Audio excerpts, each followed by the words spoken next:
Dikidam, dikidam. Mau berangkat kerja ya mas?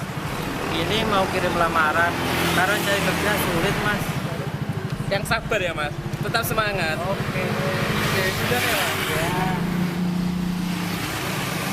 Motor baru tuh. Dikidam, dikidam, Misi mas. dikidam,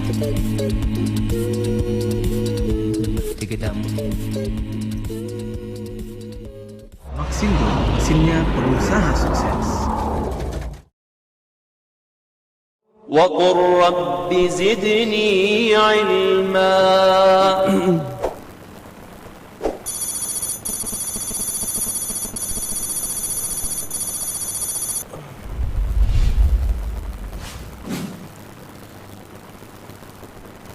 Bismillahirrahmanirrahim. Assalamualaikum warahmatullahi wabarakatuh. Innal hamdalillah nahmaduhu wa nasta'inuhu wa nastaghfiruh wa na'udzu billahi min shururi anfusina wa sayyiati a'malina. Man yahdihillahu fala mudilla lahu wa man yudlil fala hadiyalah.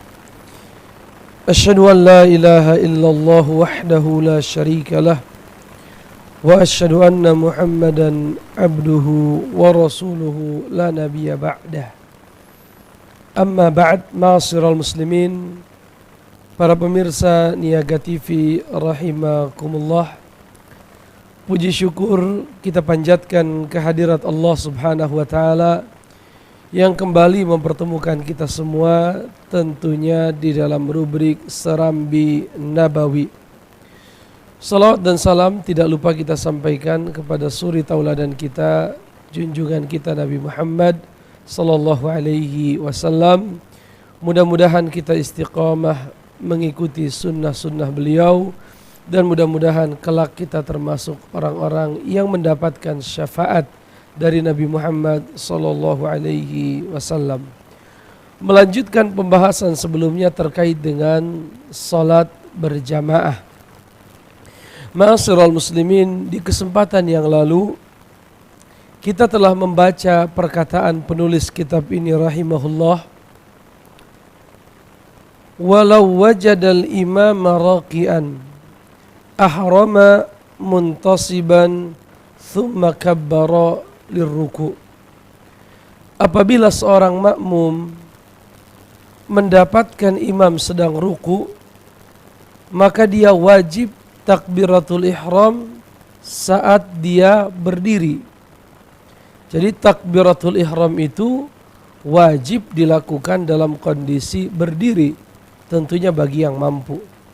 Adapun bagi yang memiliki uzur, tidak bisa berdiri dengan tegak misalnya, bisa duduk di atas kursi atau di atas lantai atau bahkan dengan berbaring. Tetapi pembahasan kita ini terkait dengan kondisi yang umum, bahwa makmum apabila mendapatkan imam sudah ruku, maka jangan dia langsung ikut ruku, tetapi sebelumnya dia harus takbiratul ihram.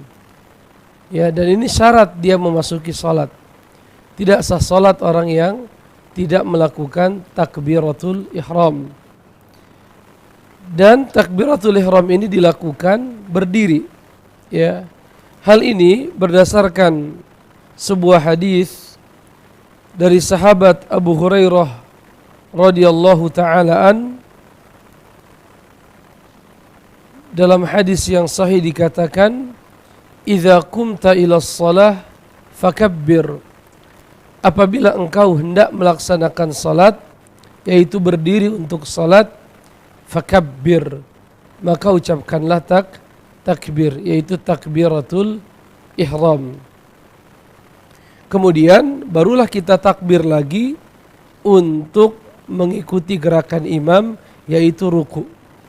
Jadi takbir yang pertama Allahu Akbar, takbiratul ihram, tanpa membaca Al-Fatihah, tanpa membaca surat apapun, karena imam gerakannya sudah sampai pada gerakan ruku, maka kita pun otomatis langsung ruku. Ya, adapun bacaan Fatihah kita dianggap apa? Dalam kondisi ini menjadi gugur. Artinya mengikuti Fatihahnya imam. Mengikuti Fatihahnya imam dalam kondisi kita mendapatkan imam sudah ruku. Nah, kalau kita sudah takbiratul ihram kata beliau, maka kita takbir lagi. Takbir untuk apa? Takbir untuk mengubah gerakan atau biasa disebut dengan al-intiqal, perubahan gerak dari yang tadinya berdiri menuju ruku. Fa in waqa'a ba'du takbiratil ihrami fi ghairil qiyami lam tanaqid. Kalau seandainya ada sebagian dari takbiratul ihram itu yang dilakukan dalam kondisi tidak berdiri, maka dianggap tidak sah salatnya. Artinya jangan kita mengubah gerakan kita dari yang tadinya berdiri kepada ruku misalnya, kecuali kita benar-benar telah menyempurnakan takbiratul ihram. Kenapa seperti itu? Tadi hadisnya sudah kita baca, idza qumta ilas shalah fakabbir. Apabila engkau berdiri untuk melaksanakan salat, maka takbirlah. Jadi harus berdiri. Dalam Al-Qur'an Allah berfirman, wa qumu ma'al qanitin. Ya, berdirilah kalian bersama orang-orang yang beribadah kepada Allah.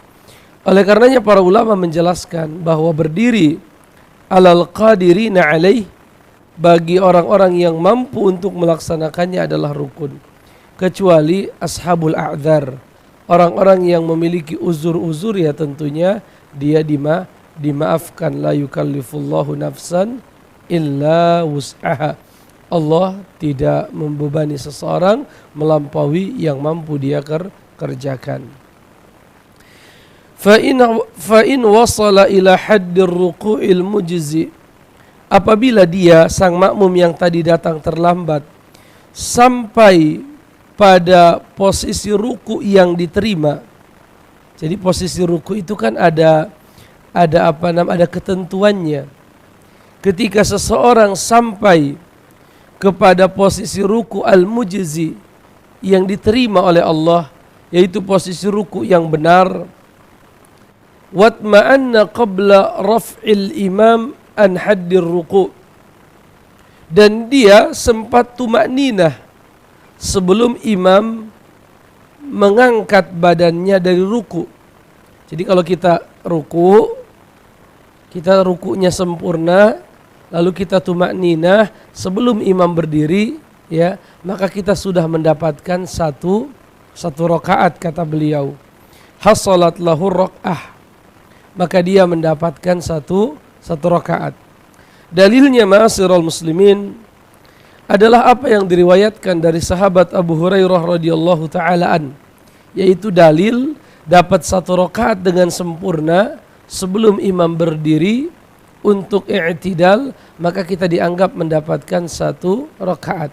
Dalilnya adalah hadis Abu Hurairah radhiyallahu taala an, sesungguhnya Rasulullah sallallahu alaihi wasallam berkata, man adraka rak'atan minas salati qabla an yuqimal imamu salbahu, barang siapa yang mendapatkan rak'ah, yaitu ruku dari salat sebelum imam mengangkat tulang punggungnya, faqad adrakaha, maka dia telah mendapatkan rakaat tersebut.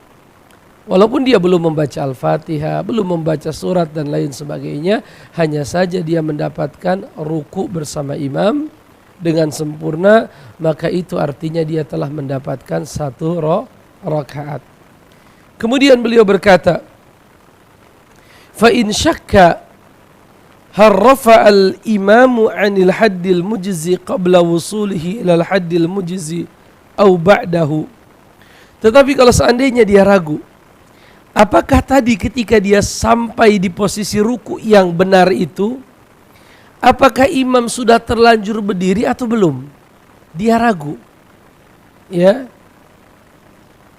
Atau kata beliau, rukunya ini adalah ruku yang tidak sah. Artinya rukunya si imam tidak sah. Jadi ada beberapa kondisi. Kondisi yang pertama adalah kondisi di mana si makmum ragu. Ketika tadi dia ruku, apakah imam sudah bangkit atau belum? Dia ragu. Ini kondisi yang pertama. Kondisi yang kedua, seorang makmum bermakmum kepada seorang imam yang mana sholatnya itu dianggap tidak sah. Misalnya apa? Dia hadas. Dia hadas. Ya, atau ada najis yang khafiyah. Ya, najis yang tersembunyi. Atau dia ruku di ruku yang kelima si imam itu. Ya, dalam semua kondisi ini lam yudrik, si makmum tidak dianggap mendapatkan satu rakaat. Misalnya kita sholat zuhur, Allahu Akbar, ternyata yang dilakukan oleh imam itu ruku yang kelima, maka tidak sah kita dapat. Jadi ini kondisi-kondisi di mana kita mengikuti imam saat ruku, tapi kita tidak dapat rakaat. Satu, ketika kita ragu bahwa kita dapat atau tidak dapat, maka hukum asalnya tidak dapat. Ya, untuk kehati-hatian agar salat kita sah. Yang kedua, ternyata misalnya imam yang ruku itu hadas, maka kita pun tidak dapat walaupun kita dapat ruku. Yang ketiga, atau ada apa? Wa kadza man bihi najasatun khafiyah. Ada najis yang tersembunyi. Ya, ada najis yang tersembunyi kata beliau. Misalnya apa? Taruhlah misalnya ya, sang imam tersebut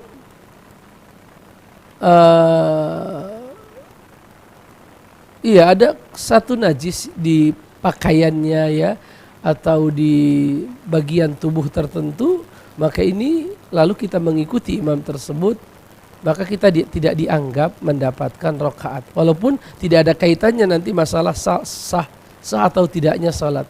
Tetapi kita sedang berbicara tentang berjamaahnya dapat atau tidak, atau rakaatnya dapat atau tidak. Atau dia ruku di ruku yang kelima, maka kita tidak dianggap mendapatkan satu rakaat. Kemudian ma'asyiral muslimin rahimani wa rahimakumullah, wa mata adraka al-i'tidala fama ba'dahu intaqala ma'ahu mukabbiran. Ya, dan ketika seorang makmum mendapatkan imamnya telah i'tidal atau gerakan-gerakan yang lain, maka dia pun tetap melakukan apa? Takbir intiqal, takbir perubahan gerak. Wa yusabbihu, dan dia pun membaca tasbih. Misalnya imam sudah ruku, dia ruku, ya dia membaca tasbih.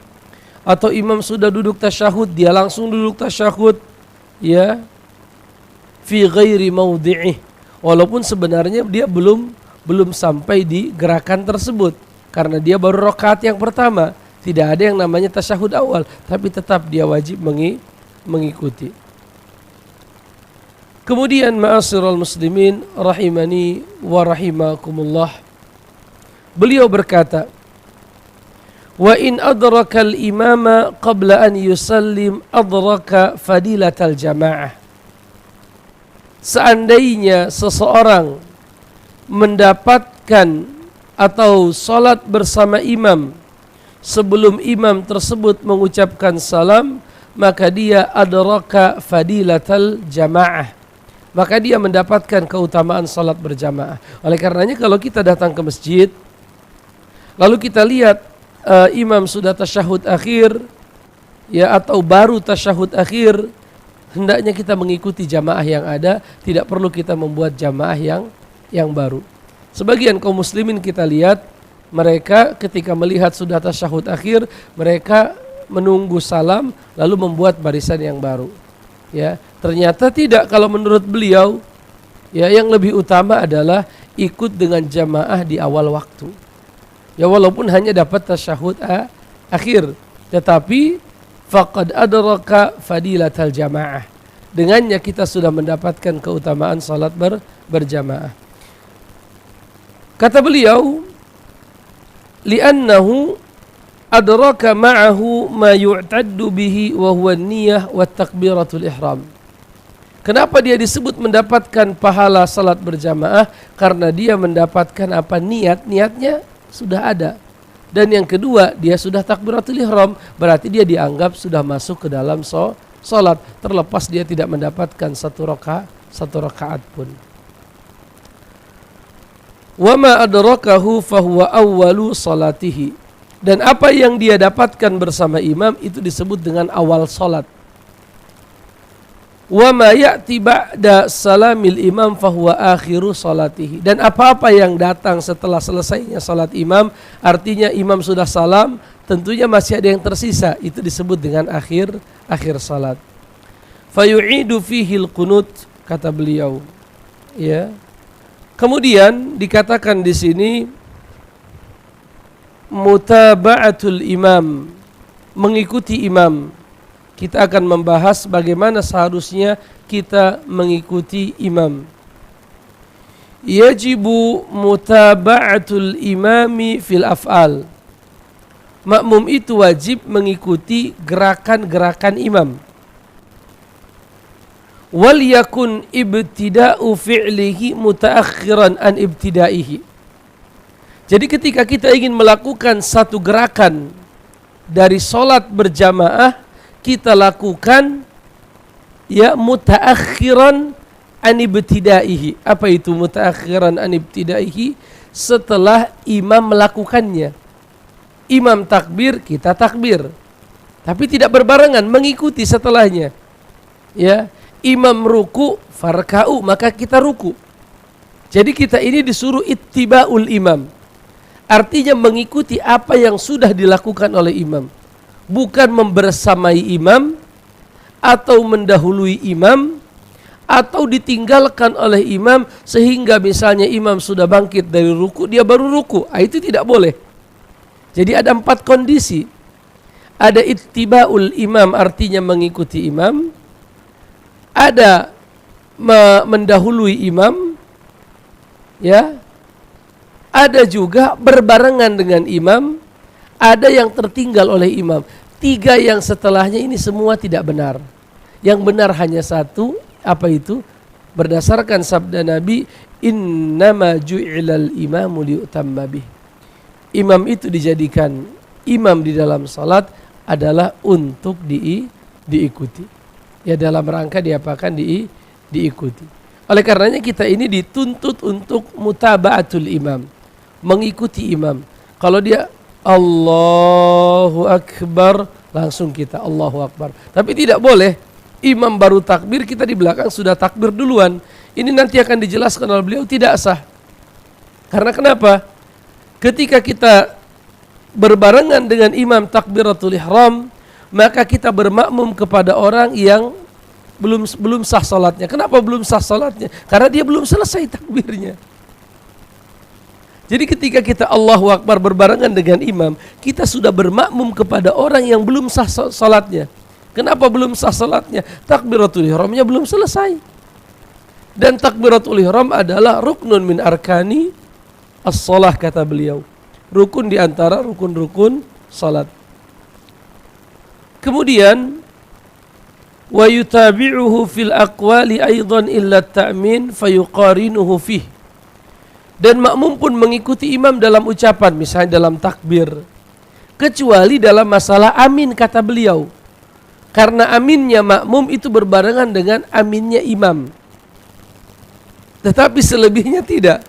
Misalnya dalam kasus sabda Nabi Muhammad, wa idza qala sami'allahu liman hamidah, apabila sang imam telah mengucapkan sami'allahu liman hamidah, faqulu rabbana walakal hamd.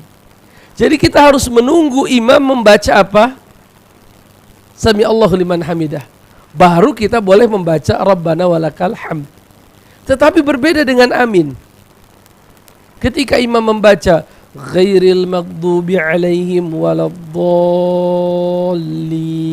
apa kata Rasul? Faqulu amin. Ucapkanlah amin. Allahumma stajib artinya. Amin itu Allahumma stajib. Ya Allah, kabulkanlah. Nah, khusus di dalam masalah amin ini kita berbarengan dengan imam.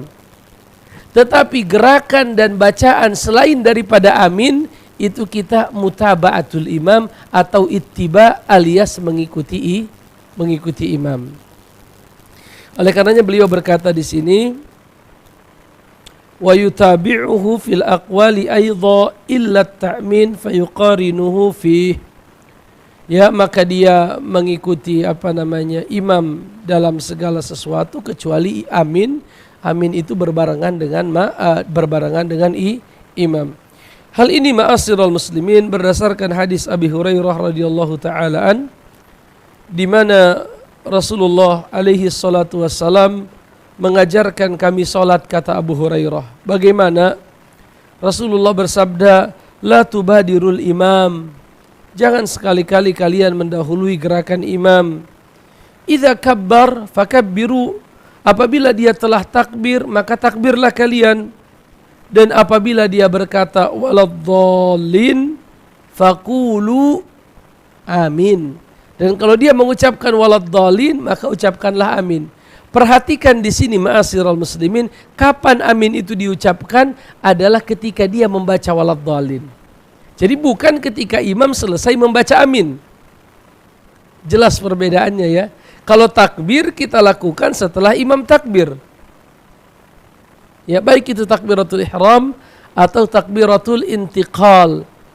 Takbir ihram di awal, adapun takbirul intiqal di dalam salat. Namanya intiqal itu berpindah, berubah gerak dari satu gerakan ke gerakan yang lainnya. Kemudian beliau berkata, Rasulullah bersabda, la tubadiru al-imam. Jangan sekali-kali kalian mendahului imam. Idza kabbar fakabbiru. Kalau imam salat kalian takbir, takbirlah kalian. Dan apabila dia berkata waladdallin, maka ucapkanlah oleh kalian amin. Wa idza raka'a farka'u. Kalau imam sudah ruku', ruku'lah kalian. Wa idza sami'allahu liman hamidah faqulu rabbana walakal hamd. Apabila sang imam membaca sami Allahu liman hamidah, maka kita tidak lagi membaca sami Allahu liman hamidah, tapi kita membaca rabbana walakal hamd. Jelas ma'asyiral muslimin. Kemudian beliau berkata di sini, walau qaranahu fi takbiratil ihram aw syakka hal qaranahu lam tan'aqid, kata beliau. Seandainya seseorang mengucapkan takbiratul ihram berbarengan dengan imam, atau dia ragu berbarengan atau tidak berbarengan, lam tan'aqid, maka salatnya dianggap tidak sah. Kenapa? Beliau berkata, li'annahu halal muqaranati rabata salatahu bi salati man lam tan'aqid salatuhu. Karena ketika kita berbarengan dengan imam membaca takbiratul ihram, maka kita sudah kaitkan salat kita dengan seseorang yang salatnya belum dimulai. Kenapa belum dimulai salatnya? Kenapa kita belum sah mengikuti sang imam tersebut? Karena dia belum memulai salat. Karena dimulainya salat setelah dia sempurna membaca apa? Allahu Akbar. Ketika sudah dibaca Allahu Akbar, kita baru ikut. Tapi kalau imam baru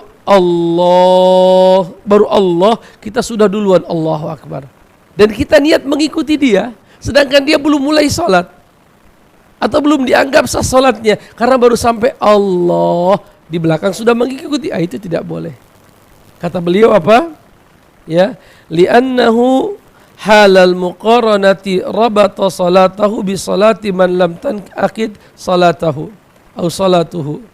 Karena ketika dia berbarengan dengan imam takbiratul ihram, dia sudah kaitkan salat yang dia kerjakan, artinya dia berniat bermakmum dengan orang yang salatnya dianggap belum sah saat itu, saat takbirnya belum selesai.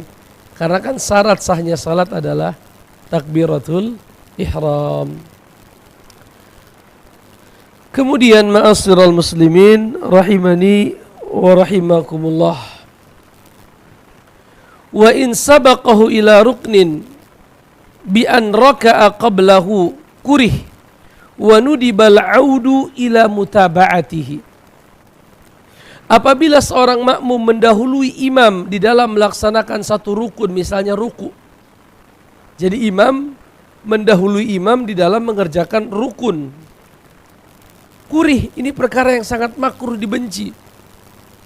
Wa nudibal audu ila mutaba'atihi, dan dianjurkan agar dia yang sudah terlanjur ruku balik lagi berdiri mengikuti imam. Ya.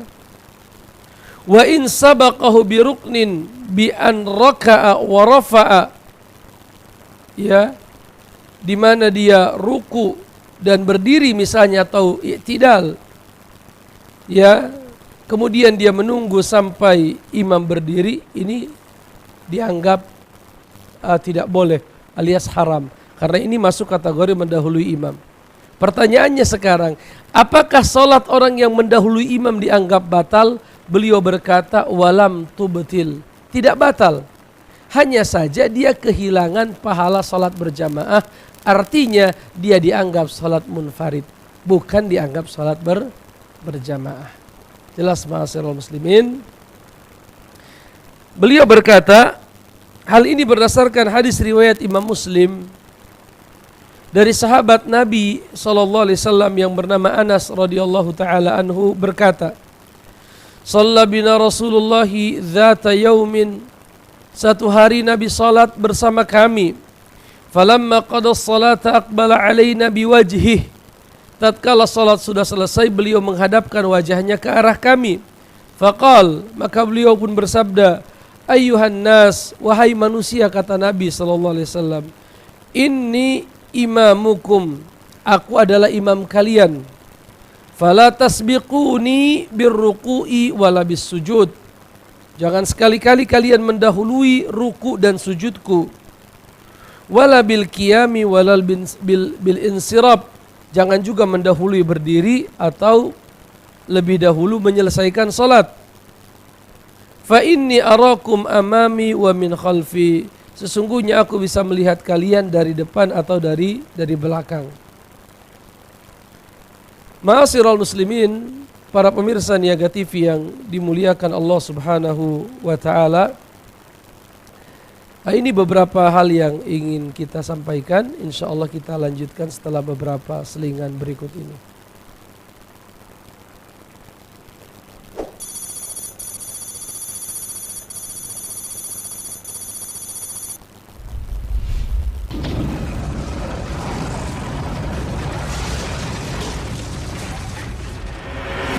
Bisnis lebih prospek dan menguntungkan. Toko mesin Maxindo telah membantu mengembangkan bisnis di seluruh Indonesia selama lebih dari 10 tahun. Dengan menghadirkan mesin-mesin penunjang industri yang berkualitas, mesin Maxindo telah teruji digunakan oleh ribuan pengusaha di seluruh Indonesia. Dengan aneka macam jenis mesin yang dapat disesuaikan pada kebutuhan usaha, menggunakan teknologi termutakhir dan didukung oleh layanan after sales service di lebih dari 15 cabang yang tersebar di seluruh Nusantara.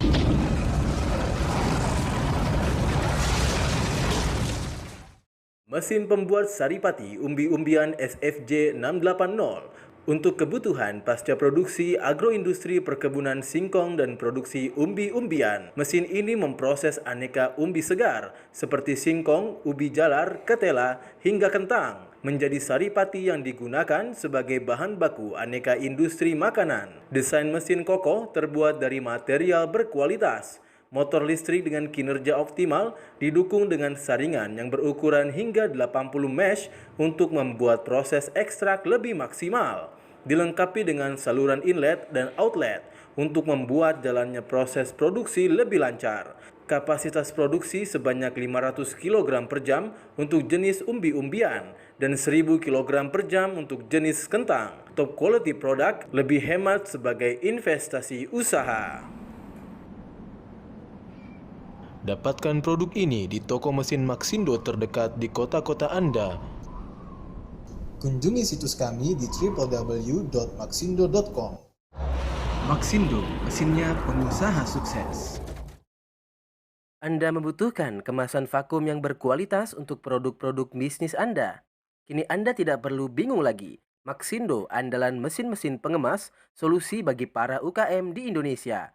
mesin vakum sealer tipe ARD VC85 Maxindo, mesin pengemas terbaru dan berkualitas dari Maxindo yang akan membantu solusi pengemasan vakum terbaik untuk aneka produk kering dan basah, seperti snack, bumbu, herbal hingga frozen food.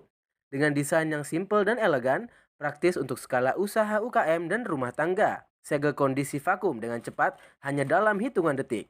Dengan keunggulan 4-in-1, mempertahankan kesegaran makanan dan kelembaban. Mempertahankan warna dan bau makanan. Makanan lebih awet dan segar 2 hingga 3 kali dari kemasan biasa. Serta memudahkan distribusi dan penyimpanan. Dengan konsumsi listrik yang lebih hemat, seal plastik lebih kuat dan tahan lama. Sesuai dengan standar retail dan industri makanan. Harga lebih hemat, investasi yang menguntungkan. Dapatkan produk ini di toko mesin Maxindo terdekat di kota-kota Anda. Kunjungi situs kami di www.maxindo.com. Maxindo, mesinnya pengusaha sukses.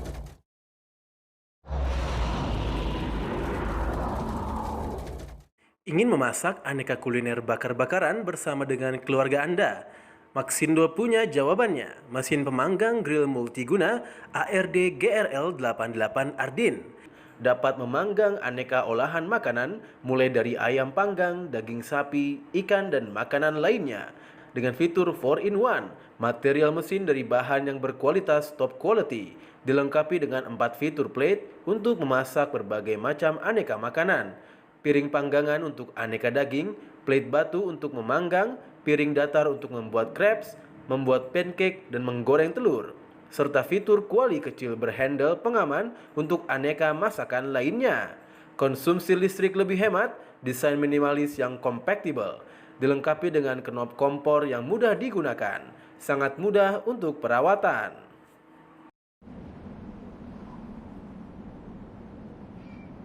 Dapatkan produk ini di toko mesin Maxindo terdekat di kota-kota Anda. Kunjungi situs kami di www.maxindo.com. Maxindo, mesinnya pengusaha sukses. Namaku Andri. Umur 23 tahun. Kegiatan sehari-hari ya kayak gini. Bagiku, semua orang di sekitar adalah inspirasi. Bertemu para sahabat dan berbagi banyak cerita. Ya, pernah sih melamar pekerjaan, tapi nggak ada hasilnya. Hingga akhirnya... Silakan, Mas.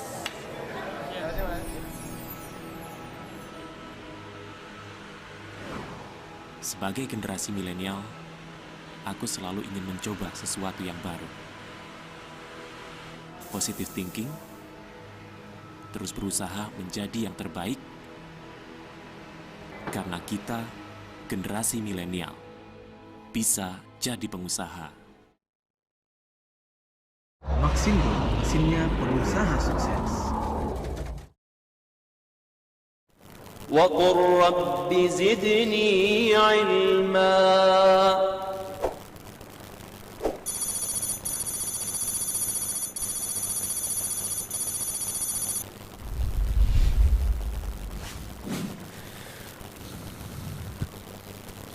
Bismillahirrahmanirrahim. Alhamdulillah wassalatu wassalamu ala Rasulillah wa ala alihi wa sahbihi wa mawalah.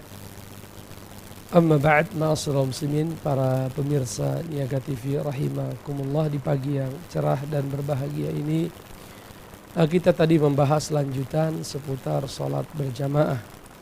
Ternyata pembahasannya panjang ya.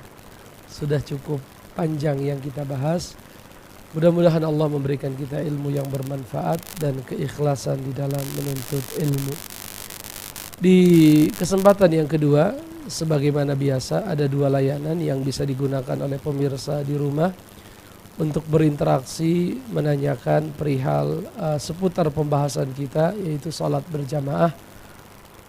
Pertanyaan yang pertama, Assalamualaikum warahmatullahi wabarakatuh. Waalaikumsalam warahmatullahi wabarakatuh. Saya salat berjamaah di belakang imam persis. Setelah salat berjalan 1 rakaat, secara tidak sengaja saya melihat tumit dan mata kaki si imam ternyata tidak terkena air wudhu.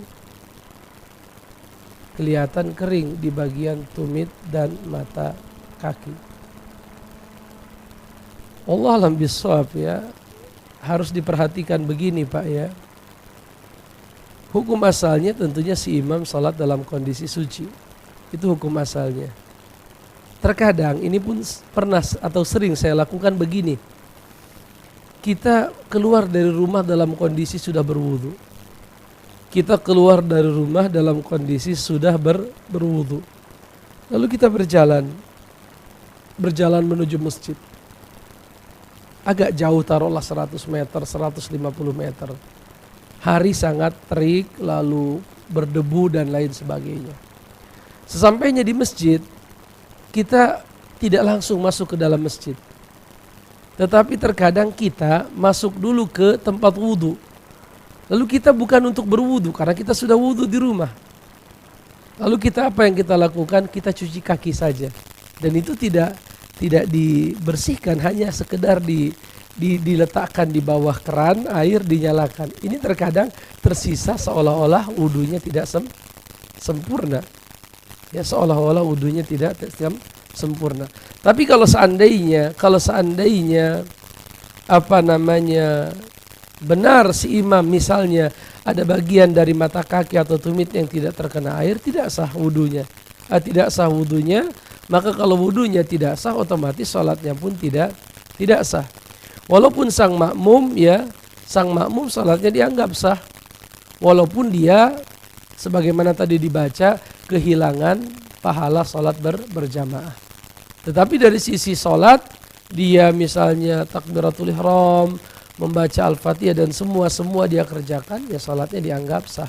Hanya saja kalau memang salat si imam tidak sah, maka si makmum berpotensi untuk tidak mendapatkan pahala salat berjamaah. Allah alam bisawab. Pertanyaan yang kedua, dan hati-hati ya, air wudu yang tidak terkena tumit itu berbahaya.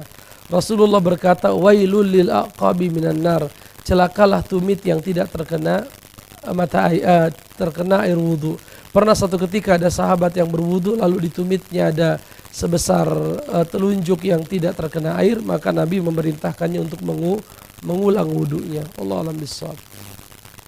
Pertanyaan yang kedua, Assalamualaikum Waalaikumsalam warahmatullahi. Bila salat berjamaah, jamaah ikut mulai dari awal, namun bacaan Al-Fatihah kita belum selesai saat salat dan dengan bacaan sir, dan imam sudah ruku, apakah makmum menyelesaikan? Kalau ada kekhawatiran dia akan terlambat melaksanakan ruku, maka rukulah segera. Misalnya kasusnya adalah saya memasuki sholat zuhur di pertengahan rokaat. Jadi baru rokaat yang pertama, tetapi di pertengahan. Jadi saat imam Allahu Akbar, saya masih wudu. Selesai wudu, saya langsung Allahu Akbar, masih dapat berdiri dengan imam. Lalu imam takbir untuk ruku. Dalam kondisi ini al-imam yatahammal al-qiyam wal fatihah. Ya, imam menanggung Fatihah dan menanggung berdiri dan Fatihahnya imam. Maksudnya menanggung apa? Jadi sang makmum tidak perlu lagi membaca Al-Fatihah kalau memang mendapatkan imam sudah ruku. Tadi yang kita bahas.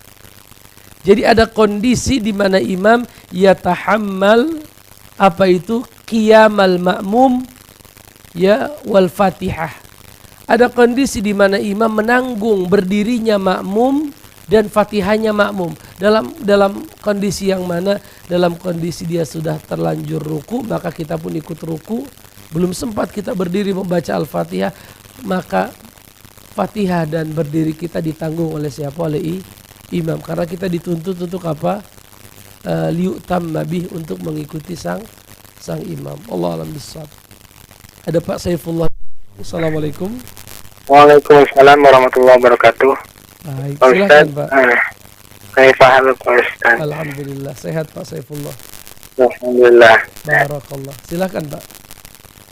Ini Pak Ustaz, mau bertanya nih Pak Ustaz tentang saat ketika salam nih Pak Ustaz, ketika sholat itu yang wajib itu bacaan salam itu karena saya pernah membaca itu Pak Ustadz. Misalnya kalau nggak salah Nabi pernah membaca assalam itu pernah gitu Pak Ustadz. Assalamualaikum aja itu Pak Ustadz. Apakah batasan wajibnya assalamualaikum warahmatullahi itu ketika salam itu wajibnya cuman assalamualaikum dan di selebihnya sunnah apa gimana itu Pak Ustadz? Baik, itu saja Pak. Itu aja Pak Ustadz. Terima kasih Pak Ustadz. Jazakallah khair. Assalamualaikum warahmatullahi wabarakatuh. Waalaikumsalam warahmatullahi wabarakatuh. Rasulullah bersabda bahwa miftahus shalah at-takbir. Mohon maaf, miftahus shalah al-wudu kata Nabi. Kuncinya salat itu wudu. Wa tahrimuhu at-takbir. Wa tahliluhu at-taslim. Kuncinya salat adalah wudu. Ihramnya itu dengan takbir dan halalnya lagi dengan salam. Jadi kuncinya salat itu kita wudu dengan sempurna. Setelah wudu kita takbiratul ihram. Dan kalau rangkaian salat itu sudah selesai, wa tahliluhu at-taslim. Kita selesaikan salat itu dengan cara mengucapkan salam. Di sini salam sifatnya umum, tidak disebutkan satu kali atau dua kali. Oleh karenanya pendapat yang kedua, salam yang wajib itu hanyalah salam yang pertama. Adapun salam yang kedua adalah sunnah. Itu yang pertama ya. Begitupun di sini Rasul hanya mengatakan assalam wa tahliluhu assalam. Assalam ini bertingkat.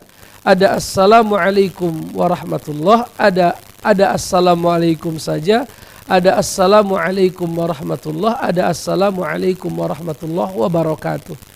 Kalau seorang yang sholat hanya berkata assalamualaikum, assalamualaikum, Allah alam bisawab, yang saya ketahui boleh. Yang saya ketahui boleh. Walaupun kita harus berusaha selalu sesuai dengan Nabi, di mana beliau membaca assalamualaikum warahmatullah, assalamualaikum warahmatullah. Dalam beberapa kondisi beliau membaca assalamualaikum warahmatullahi wabarakatuh. Tapi paling minimal membaca assalamualaikum itu paling minimal. Ya karena Nabi mengatakannya wa tahliluhu assalam. Salam itu ya tadi ada yang paling minimal mengucapkan assalamualaikum, pertengahannya kita mengatakan warahmatullahi, yang paling tinggi kita tambahkan wabarakatuh. Jelas Pak Saifullah, barakallah. Kita ke pertanyaan kedua, sepertinya belum selesai tadi ya, baru sepotong kita baca. Baca Al-Fatihah dulu atau ikut ruku. Ya kalau memang tinggal waladhdallin atau tinggal satu ayat yang terakhir, sempurnakan. Tapi kalau kira-kira kita akan kehilangan ruku bersama imam, maka ikutilah imam. Karena Nabi berkata idza raka'a farka'u, apabila sang imam ruku maka rukulah kalian. Ada pertanyaan yang masuk dari telepon. Siapa ini? Mustaqim di Binjai, Sumatera Utara. Assalamualaikum. Iya, waalaikumsalam warahmatullah. Suara Pak Mustaqim tidak jelas terdengar. Assalamualaikum. Waalaikumsalam warahmatullahi wabarakatuh. Masih kurang jelas Pak. Waalaikumsalam warahmatullahi. Baik, silakan Pak Mustaqim.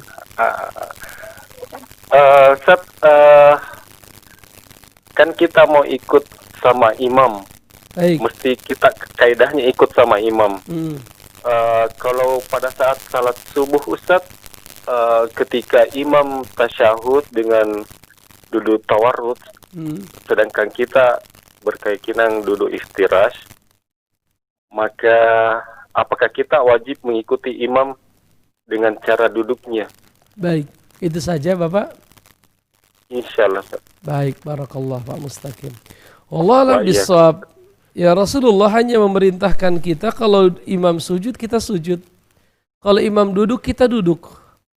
Ya kalau imam duduk kita duduk. Duduk di sini adalah baik itu duduk di antara dua sujud tentunya rukun.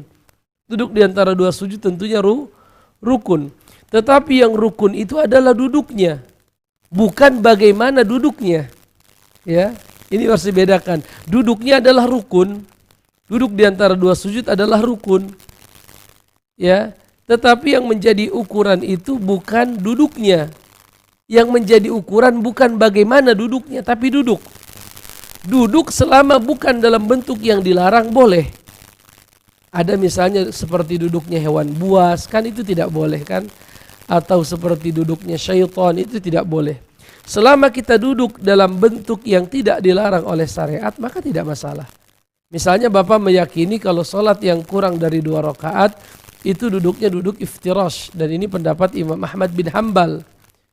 Ya, maka tidak masalah karena kita masih dianggap mengikuti imam. Kita dianggap tidak mengikuti imam yaitu apabila sang imam tersebut duduk kita malah berdiri. Nah, itu tidak mengikuti imam. Adapun masalah bentuk kaki, apakah akan tawarruk sebagaimana pendapat Imam Syafi'i yang mengatakan pada prinsipnya di rakaat yang terakhir kita tawarruk, mau rakaatnya 2 atau lebih dari 2, menurut Imam Syafi'i duduk tasyahud akhirnya tawarruk. Atau kita mengambil pendapat Imam Ahmad. Imam Ahmad berkata kalau rakaatnya kurang dari kalau rakaatnya tidak lebih dari 2 rakaat maka duduknya iftirash. Tetapi kalau rakaatnya lebih dari 2 misalnya 3 atau 4 maka duduknya duduk tawarruk. Kita memilih pendapat Ahmad bin Hambal atau pendapat Al-Imam Muhammad bin Idris Asy-Syafi'i, kedua-duanya boleh. Tetapi pada hal yang paling penting adalah kita duduk sebagaimana imam. Artinya saat imam duduk ya kita duduk. Terlepas nanti masalah apakah kita iftirash atau tawarruk, itu masalah sunnah ya, yang tidak ada ilzam keharusan dalam bentuk tertentu. Dan terjadi perdebatan di antara para ulama tentang bagaimana posisi duduk, itu sudah kita bahas ya. Kalau Imam Malik dalam semua kondisi tawarruk dalam riwayat. Adapun Abu Hanifah rahimahullah dalam semua kondisi iftirash. Dalam semua kondisi iftirash. Wallahu a'lam bishawab. Pertanyaan yang ketiga, apakah sah salat berjamaah di belakang imam yang lupa berwudu? Setelah salam imam baru sadar bahwa beliau belum berwudu, lalu beliau mengajak mengulangi salat kepada jamaah. Hanya sebagian jamaah yang mengulangi salatnya. Lalu bagaimana jamaah yang tidak mengulangi salat? Wallahu a'lam bishawab ya. Tidak sah salat berjamaah, tetapi salat si makmum yang saya pahami sah. Salat si makmum dianggap sah karena makmum sudah wudu, sudah takbiratul ihram, sudah baca Fatihah, sudah dia sempurnakan rukun-rukun dan syarat-syaratnya, hukum asalnya sah. Tetapi otomatis makmum itu tidak lagi mendapatkan pahala salat berjamaah karena ternyata sang imam belum berwudu misalnya. Dan itu sangat mungkin terjadi. Bahkan terkadang mohon maaf, sebagian orang memimpin salat jadi imam. Sesampainya di rumah ketika dia hendak mandi misalnya, jadi setelah dia ba'da zuhur dia tidur. Ba'da zuhur dia tidur. Lalu mendengar azan asar dia bangun ke masjid dia. Memimpin salat. Jam 5 sore dia mandi. Ketika dia mandi mohon maaf dia dapatkan di celananya basah. Dia tidak ingat, tidak sadar. Ya, dia dapatkan di celananya apa basah. Ya, sebelumnya dia baru ganti celana sebelum zuhur menjelang salat. Maka apa yang harus dia lakukan? Sedangkan dia sudah terlanjur menjadi imam. Dan itu kejadiannya jam 5 baru sadar. Maka dia wajib mengulang salat. Si imam ini wajib mengulang salat. Imam ya, yang tadi ada ternyata hadas besar, maka dia wajib. Karena kenapa? Tadi dia tidur, barangkali dia lupa bahwa dia mimpi, dia langsung salat. Maka sang imam yang sudah terlanjur memimpin, bahkan sudah selesai salatnya, wajib mandi besar. Setelah mandi besar baru dia salat, mengerjakan salat asar.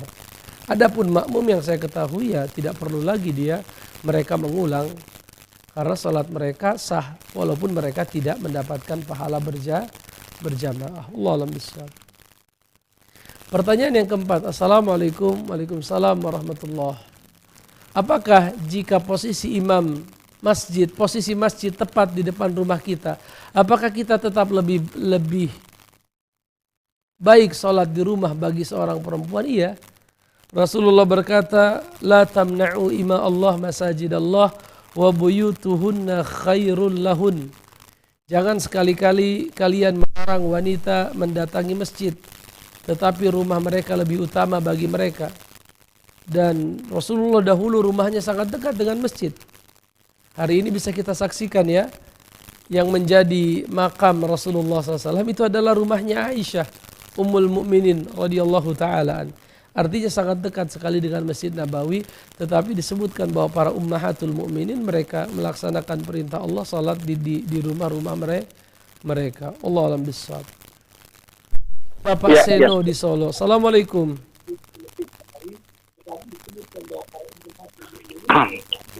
Assalamualaikum. Waalaikumsalam warahmatullahi wabarakatuh. Barakallah. Silakan Pak Seno. Ya. Waalaikumsalam warahmatullahi wabarakatuh. Ustaz? Iya.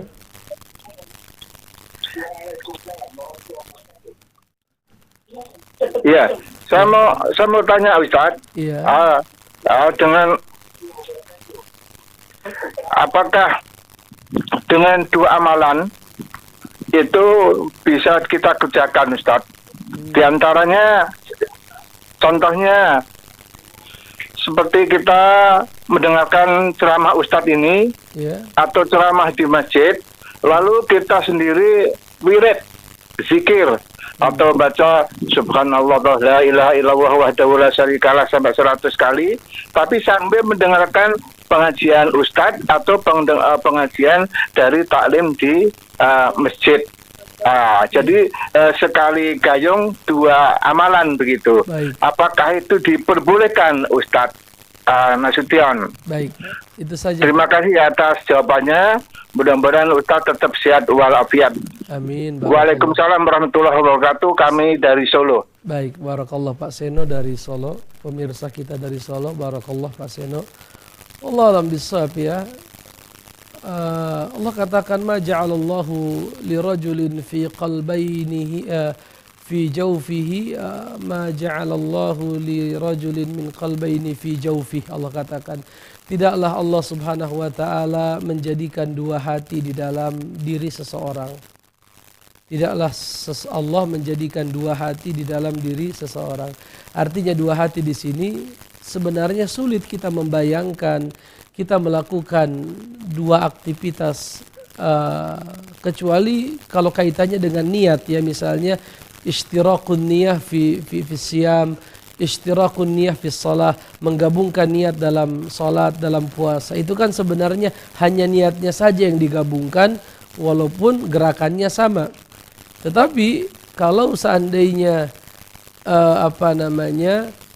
seseorang mendengarkan majelis ilmu seperti yang hari ini kita sampaikan, lalu di waktu yang sama dia membaca subhanallah bihamdihi subhanallahal azim, lalu dia beristighfar ya, ini menurut saya agak sulit dan saya tidak bisa membayangkan bagaimana saya berzikir misalnya subhanallah bihamdihi di waktu yang sama saya mendengar orang bertanya, saya nggak akan bisa, tidak akan bisa. Kita mendapatkan kesulitan yang luar biasa antara kita berzikir dan itu adalah kebaikan, antara kita mendengar ilmu dan itu pun adalah kebaikan. Bahkan di antara bentuk sebaik-baik zikir adalah berzikir dengan cara mendengarkan ayat-ayat Allah dan sabda Nabi Muhammad. Oleh karenanya Rasul berkata majelis zikir. Majelis zikir di situ artinya majelis ilmu. Ya, oleh karenanya menurut saya Allah alam bisawab ya, saya tidak mengatakan itu haram, tetapi kita lebih kepada melihat dari sisi kemampuan manusia yang terbatas. Artinya manusia memiliki keterbatasan kemampuan secara fisik bahwa dia tidak bisa menangkap dua hal sekaligus di waktu yang sama. Apalagi kalau itu dilakukan berbarengan. Ya, berbeda dengan misalnya kalau kita bekerja di satu restoran, ada yang berkata misalnya es teh satu, lalu es jeruk satu, es campur satu, itu dikumpulkan di kepala, tapi dia tidak datang di waktu yang sama. Yang datang pertama es teh kita simpan, yang datang kedua es jeruk kita simpan, kita sebagai juru masaknya misalnya, lalu es campur kita simpan. Itu datangnya tidak sekaligus. Tetapi kalau datang sekaligus, ya si A berkata es teh, yang satu es campur, yang satu macam-macam, itu kita sulit menangkapnya. Itu kita sulit menangkap. Kalau itu masalah dunia yang sederhana, kita katakan, Pak, Ibu, satu-satu mesannya. Saya cuma punya 2 telinga misalnya, satu-satu. Kalau itu masalah dunia yang tidak perlu konsentrasi yang tinggi, bagaimana dengan masalah agama, masalah Quran, masalah fikih yang membutuhkan konsentrasi yang sangat besar. Oleh karenanya menurut saya dipilih saja, kalau memang kita mau mendengarkan majelis ilmu, maka konsentrasi. Bukan saya katakan haram berzikir, tetapi untuk memaksimalkan hasil yang ingin kita dapatkan. Allah alam bisawab, Pak Seno. Mudah-mudahan Pak Seno diberkahi Allah Subhanahu wa taala. Pertanyaan yang kelima, Assalamualaikum Waalaikumsalam warahmatullahi. Hukum kunut subuh kan khilafiyah. Ada yang mensunnahkan, ada yang membid'ahkan. Dan mengikuti imam hukumnya wajib. Pertanyaannya, apakah boleh mereka yang menganggap kunut subuh itu bid'ah tetap mengikuti imam yang kunut atau diam karena hal itu merupakan bid'ah? Allah alam bisawab, perbedaan pendapatnya kalau kita baca dalam kitab misalnya Shahih Fiqih Sunnah, tidak sesederhana itu perbedaan pendapatnya.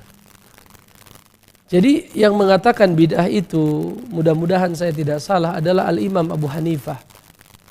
Kunut subuh terus-menerus bid'ah menurut beliau. Dan itu sunnah menurut Imam Syafi'i dan Imam Malik. Ya, adapun Imam Ahmad, kunut itu hanya dilakukan ketika nazilah. Ketika kunut nazilah. Oleh karenanya disebutkan bahwa Al-Imam Ibnul Qayyim Al-Jauziyah rahimahullah ta'ala yastab'id ayyakunal kunut bid'ah. Beliau menganggap terlalu jauh kalau kita mengatakan kunut itu sebagai satu kebid'ahan. Karena kenapa? Karena memang Nabi pernah melakukannya. Dan hadis-hadis terkait dengan kunutnya Nabi di waktu subuh banyak. Hanya saja perbedaan pendapatnya adalah hal yudawim aula. Apakah Nabi dawama al-kunut amla? Apakah Nabi meneruskan terus-menerus kunut ataukah tidak? Kata Imam Ahmad, Nabi tidak terus-menerus kunut. Hanya dalam konteks mendoakan keselamatan dan kecelakaan kepada sebagian manusia. Imam Syafi'i berkata, betul, Allah menurunkan firman-Nya, laisa laka minal amri syai'un. Ketika Nabi membaca kunut, turunlah ayat laisa laka minal amri syai'un. Tidak ada urusan bagimu ya Rasulullah. Au yatuba alaihim au yu'adzibahum fa innahum zalimun. Apakah Allah ingin memberikan mereka petunjuk atau ingin membinasakan mereka? Itu bukan urusanmu. Kata Imam Syafi'i, setelah turunnya ayat ini yang dihilangkan adalah ucapan ya Allah laknatlah si fulan, laknatlah si fulan. Adapun kunutnya itu sendiri masih ada. Kata siapa? Kata Imam Asy-Syafi'i. Adapun Imam Ahmad berkata bukan hanya itunya yang dihilangkan, bahkan kunutnya pun dihilangkan secara total. Ya, tapi mereka sepakat bahwa Nabi pernah kunut subuh. Ya, mereka sepakat. Tetapi perdebatannya adalah memperdebatkan kekuatan hadis yang mengatakan bahwa Nabi terus-menerus kunut. Itu yang diperdebatkan oleh para ulama. Ya, oleh karenanya penulis kitab Shahih Fiqih Sunnah, saya melihat dan membaca beliau cenderung tidak setuju mengatakan bahwa itu adalah kebid'ahan. Tetapi ini perkara khilafiyah di kalangan para ulama terkait dengan apa hukum mendawamkan kunut subuh.